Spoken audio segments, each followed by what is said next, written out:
Allora, l'anificio Botoli dal 1860, perché adesso questa innovazione di mettere il filo di rame dentro sulle coperte? Noi siamo specialisti nei tessuti ecologici già dal 2000, realizzando una linea di tessuti non tinti, quindi che usano la lana nei soli colori naturali dei veli. Quindi è già un filone ecologico che la ditta porta avanti da anni, per il quale siamo specializzati. A questo tessuto abbiamo pensato, nella versione coperte, che già facevamo, naturali, di aggiungere un minerale, quale il rame, che ha delle doti note di antibatterico.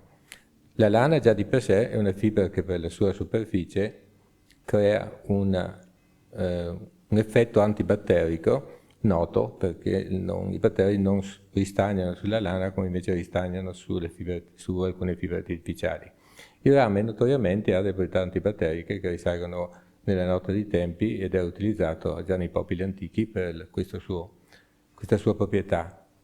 Questo inserto di rame nella coperta ecologica raddoppia il valore della coperta, che è già di per sé un prodotto soffice, morbido, alto potere calorifico. Aggiungiamo questa possibilità ulteriore di funzione antibatterica ed ecco nato questo prodotto.